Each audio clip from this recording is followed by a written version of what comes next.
Meus irmãos, minhas irmãs, nós estamos aqui no Centro Histórico, na Igreja do Carmo, celebrando esta missa de meio-dia, votiva de São Pio de Pietrelcina, na intenção de cura e libertação, mas também preciso registrar que hoje a Igreja celebra Santo Estevão, diácono e mártir. E como nós acompanhamos essa liturgia da palavra, nós percebemos, tanto na primeira leitura, extraída de Atos dos Apóstolos, que narra o martírio de Santo Estevão, como o próprio Jesus fala para ter cuidado com os homens, porque eles vos entregarão aos tribunais e vos açoitarão nas sinagogas. Então, esse aqui já é um contexto em que, já de início, a igreja fundada por nosso Senhor Jesus Cristo,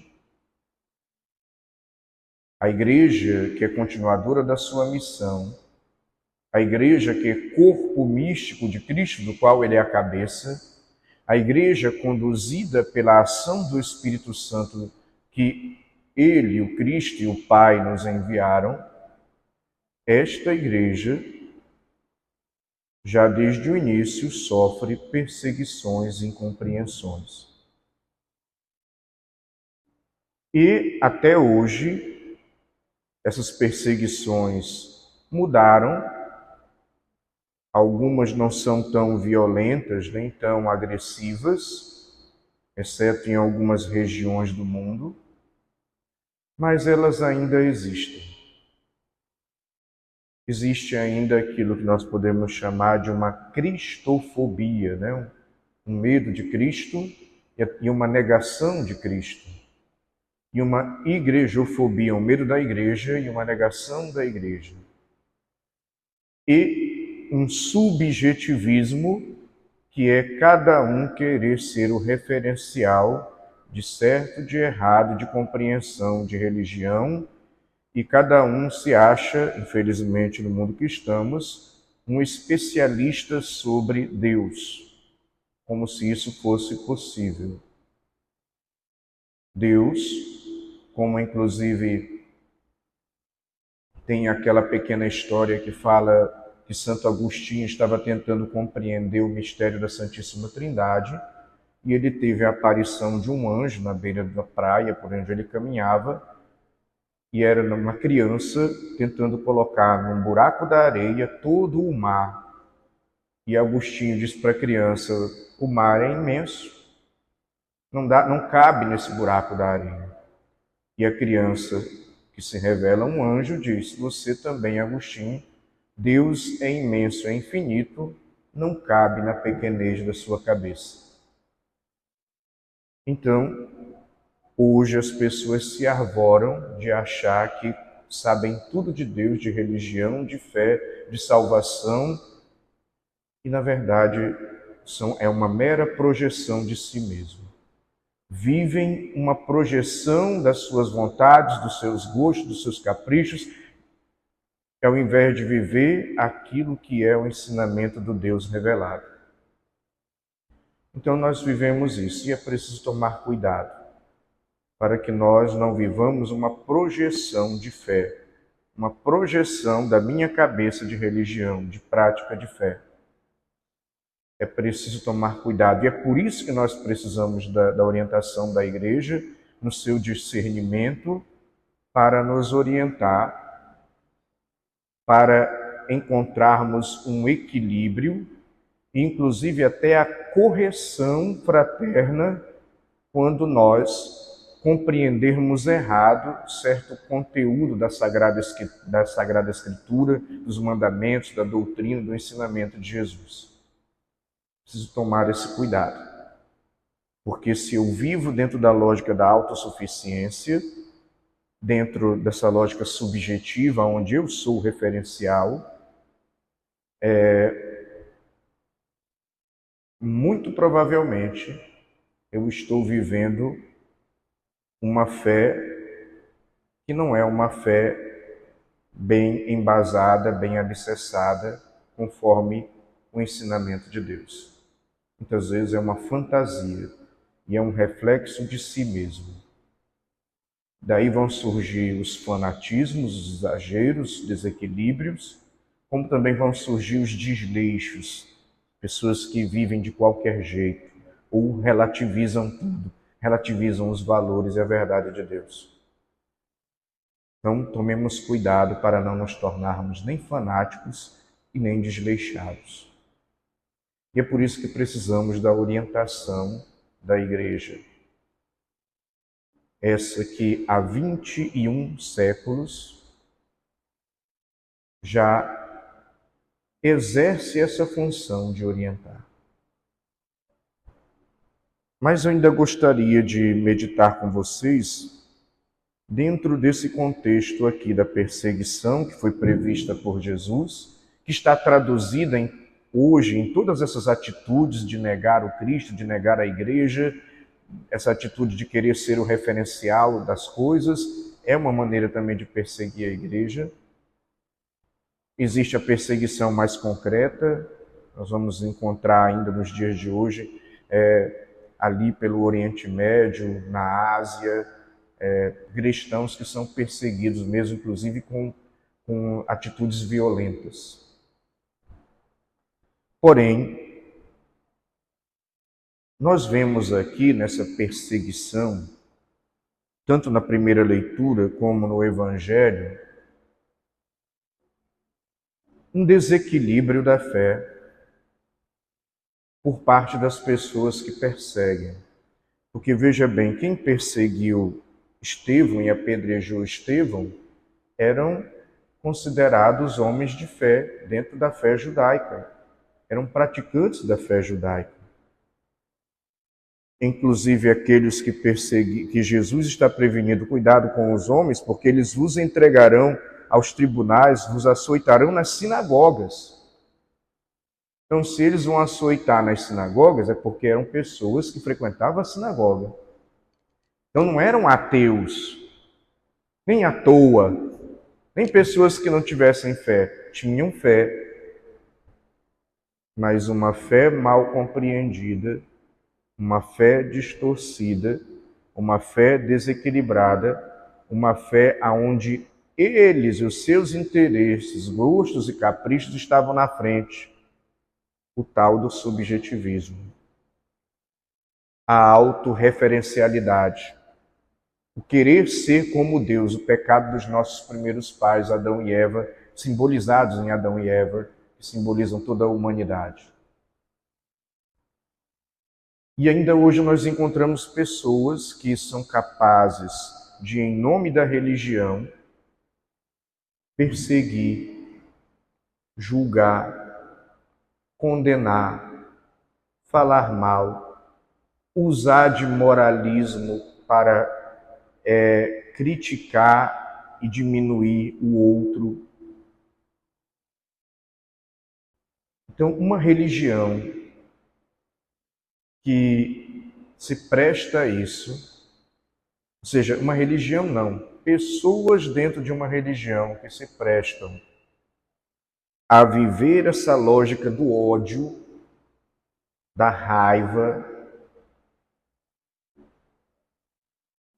não entenderam nada do que estão vivendo na fé. Porque a minha fé precisa me ajudar a amadurecer. E esse amadurecimento precisa me ajudar a ter mais paciência, perdoar, a pedir perdão, a praticar o bem, a me esforçar para ser justo, a me esforçar para ser uma pessoa bondosa, a me esforçar para ter misericórdia, compaixão, para acolher, para dialogar, para servir. A fé precisa me levar a isso. Então você vê que na época de Jesus e aqui de Santo Estevão, no início da igreja, a fé estava totalmente distorcida no coração daquele pessoal, porque eles apedrejavam em nome da fé, açoitavam em nome da fé. Tomemos cuidado também para nós não apedrejarmos as pessoas com as nossas palavras, com o nosso julgamento, com o nosso moralismo, com os nossos irmãos e irmãs no dia a dia. É preciso tomar cuidado para que a religião me amadureça e não me adoeça. Para que a religião me ajude a amar e não a odiar. É claro que na vivência comunitária, na vivência de igreja, nós não somos perfeitos. Nós fazemos parte de uma humanidade que foi afetada pelo pecado, e porque é afetada pelo pecado é fraca, e porque é fraca erra. Então existem conflitos entre nós, participando da mesma igreja, do mesmo grupo, do mesmo movimento, enfim, existem. É normal que haja conflitos, nós não somos perfeitos. Que haja diferença de opinião, que haja diferença de gosto, de comportamento, de personalidade.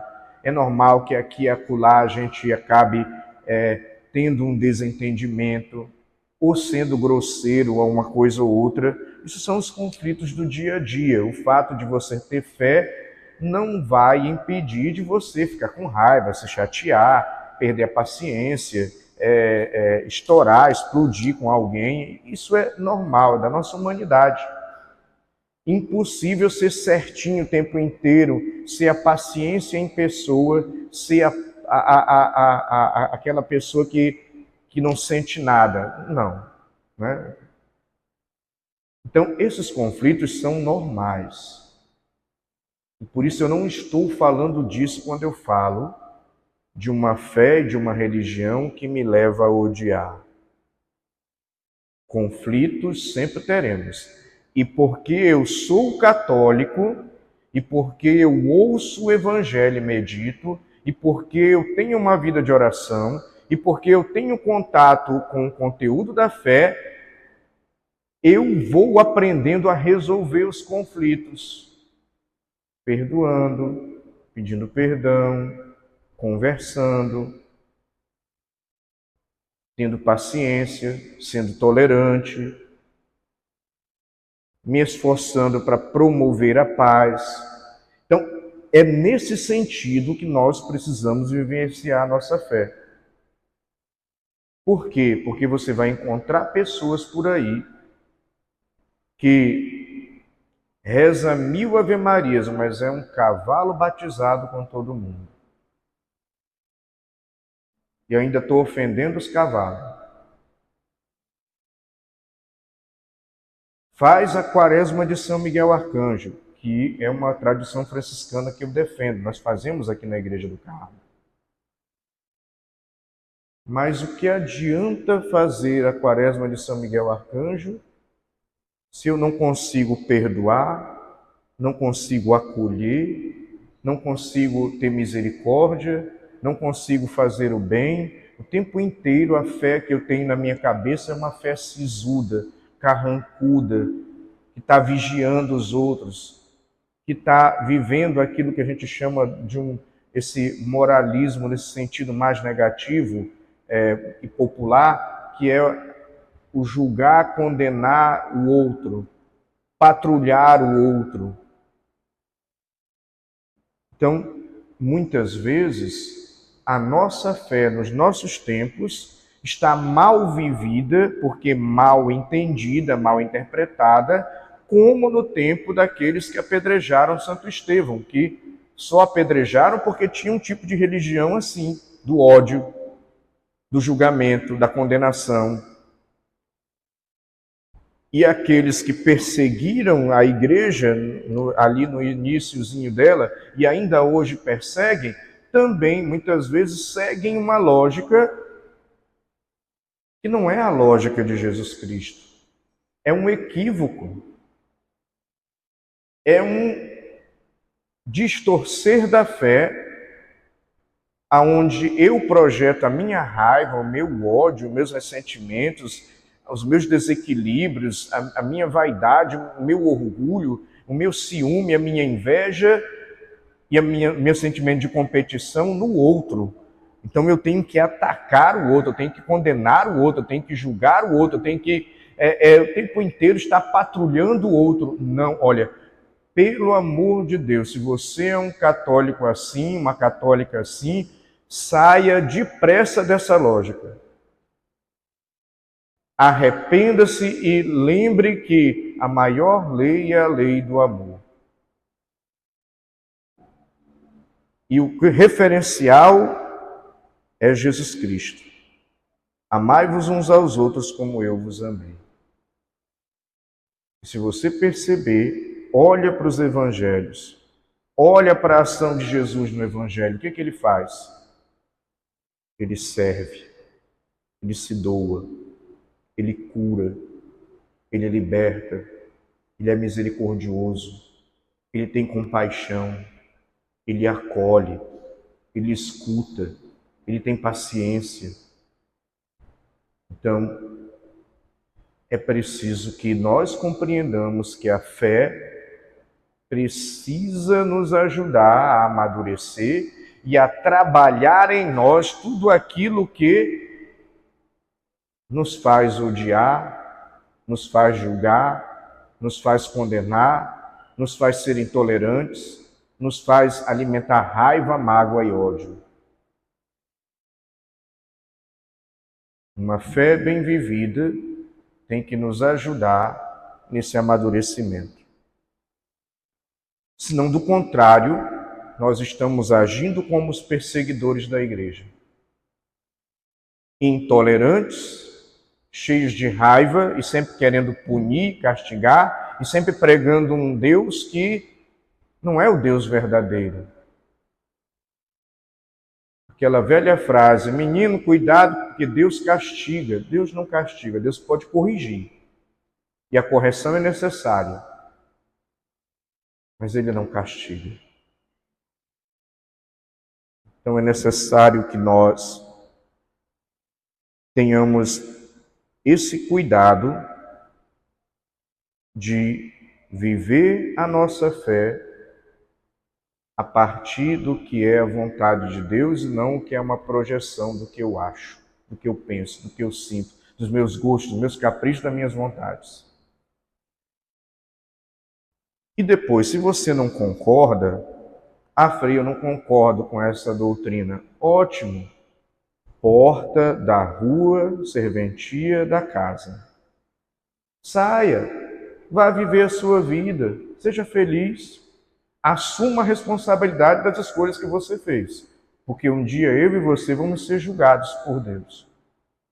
Mas se você não concorda, não fica fazendo confusão dentro da igreja, da comunidade, do grupo, do movimento. Vai viver o que você acha que é correto. Vai fazer as coisas que você acredita, mas não fica dentro da igreja brigando com os outros, falando mal dos outros, fofocando, criticando, criando confusão, julgando, condenando, odiando e muitas vezes até afastando as pessoas de Deus por causa do seu comportamento que acaba sendo um contra-testemunho. Deus nos fez livres. Você tem a liberdade de viver a vida que você quiser. Deus não está aí impondo nada para ninguém. Ele propõe. Ele te apresenta o caminho dele. Ele diz que esse caminho é um caminho de restauração, de pura libertação e de eterna felicidade. E ele até fala que o outro caminho é de pura infelicidade e frustração. Mas é você quem escolhe. Então, seja livre. Frei, eu não concordo. Então, tudo bem. Vá viver a sua vida, mas assuma a responsabilidade das escolhas que você fez. Se você deseja romper, rompa sabendo que depois tudo isso será contado diante de Deus. Não porque Ele está nos vigiando, mas porque quando nós usamos a nossa liberdade, toda liberdade usada pede uma responsabilização das escolhas que nós fazemos. Então sejamos livres. E nessa liberdade dos filhos de Deus, aprendamos que religião, fé e Jesus Cristo não são para odiar. Tem que me levar a amar. Tem que levar, como diria o Frei Rogério, que confessou muito tempo aqui nessa Igreja do Carmo, muito conhecido aqui, um grande confessor aqui dentro de São Luís, a religião tem que me ajudar a trabalhar o bichinho bruto que tem aqui dentro de mim, para que eu seja menos bruto e ame mais. Louvado seja nosso Senhor Jesus Cristo.